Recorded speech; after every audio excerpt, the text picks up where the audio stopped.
झिंगाट फ्लेवर्समध्ये तुमचे खूप खूप स्वागत।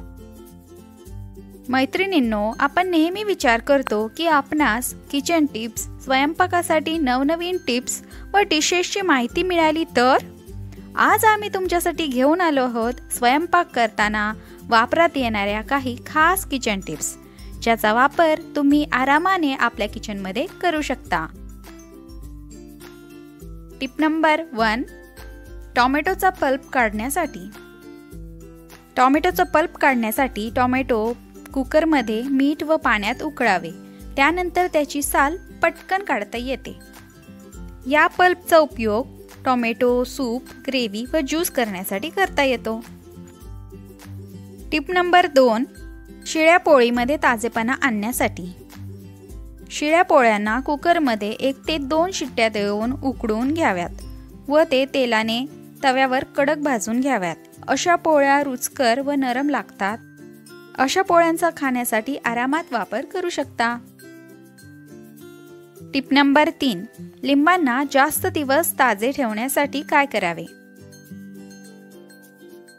उन्हाळ्यात लिंबू सरबत आरोग्यासाठी फार ऊर्जादायक असतो। सरबतासाठी लिंबू बाजारातून आणल्यावर ते लवकरच कडक होऊन चवहीन होतात।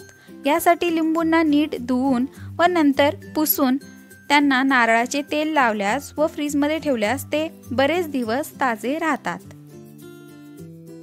टिप नंबर 4, नारळास 2 समान भागामध्ये तोडण्यासाठी काय करावे? जर तुम्हाला नारळाचे समान भाग करायचे असतील तर त्यावर आपले बोट ठेवून जिथून फोडायचे आहे तिथे बोट ठेवावे व नंतर जोराने आपटावे। नारळ तिथूनच फुटेल याची खात्री आहे। टिप नंबर 5, नरम व मोकळा भात बनण्यासाठी काय करावे? तांदूळ शिजवताना तांदळामध्ये 1 चमचा तेल टाकावे, त्यामुळे भात नरम होतो। त्याचबरोबर 1 चमचा लिंबू रस घातल्यास भात मोकळा होतो। अशा प्रकारे तुम्ही नरम व मोकळा भात करू शकता। टिप नंबर 6, पुरी कुरकुरीत बनण्यासाठी काय करावे? पुऱ्यांच्या कणकेत 2 चमचे गरम केलेले तेल घालावे, यामुळे पुऱ्या कुरकुरीत होतात, त्याचबरोबर टम्म फुगायलाही मदत होते। टिप नंबर 7, कुरकुरीत भजी बनवण्यासाठी। कुरकुरीत भजी बनवण्यासाठी मिश्रणामध्ये मक्याचे पीठ घालावे, त्यामुळे भजी कुरकुरीत होतात। टिप नंबर 8, इडलीचा घोळ करताना त्यामध्ये काही अर्धकच्चे तांदूळ मिसळावेत, त्याने इडली चांगली नरम होते। टिप नंबर 9, उकडलेली अंडी थंड पाण्यात ठेवल्यास त्याचे सालपट लवकर निघते। टिप नंबर 10, पोळ्यांच्या डब्यात आल्याचे 1 ते 2 काप ठेवल्यास पोळ्या नरम राहतात। टिप नंबर 11, वडे बनवण्यासाठी बेसन मिसळल्यानंतर ते मिश्रण व्यवस्थित आहे की नाही हे माहीत करण्यासाठी मिश्रणाचे 1 ते 2 थेंब एका कपभर पाण्यामध्ये टाकावे। जर ते थेंब तरंगले तर बेसनाचे मिश्रण योग्य झाले आहे हे समजावे। टिप नंबर 12, अंडे उकडवण्यास ज्या पाण्यात टाकले आहे त्या पाण्यामध्ये अर्धा चमचा विनेगर मिसळा। अंड्याचे द्रव बाहेर येणार नाही आणि ते फुटणार नाही आणि योग्य प्रकारे शिजतील।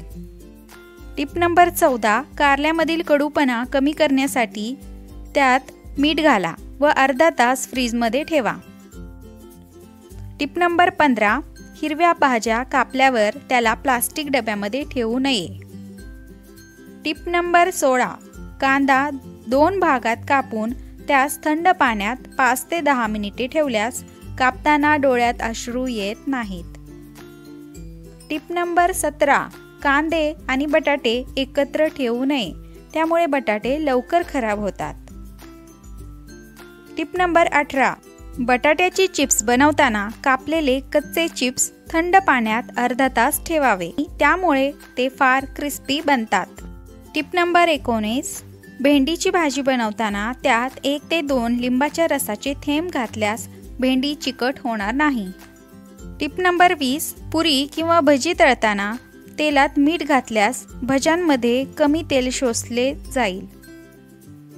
टिप नंबर 21, पनीरला तेलात फ्राय करण्यापेक्षा त्यास थंड पाण्यात ठेवल्यास पनीर नरम व स्पॉन्जी होतात। टिप नंबर 22, हिरव्या भाज्या शिजवल्यानंतर त्याचा रंग जातो, त्याकरता भाजी शिजवताना अर्धा चमचा साखर घातल्यास भाजीचा रंग जात नाही। तर ह्या होत्या काही किचन टिप्स। अशाच नवीन टिप्स जाणून घेण्यासाठी चॅनलला सबस्क्राईब करा। टिप्स आवडल्यास व्हिडिओला लाईक करा, शेअर करा आणि त्याचसोबत कमेंट करायला विसरू नका। या व्हिडिओतील उपाय करून तुम्ही तुमचा वेळ नक्कीच वाचवू शकता। पुन्हा भेटूया अशाच एका नवीन व्हिडिओ सोबत। तोपर्यंत धन्यवाद।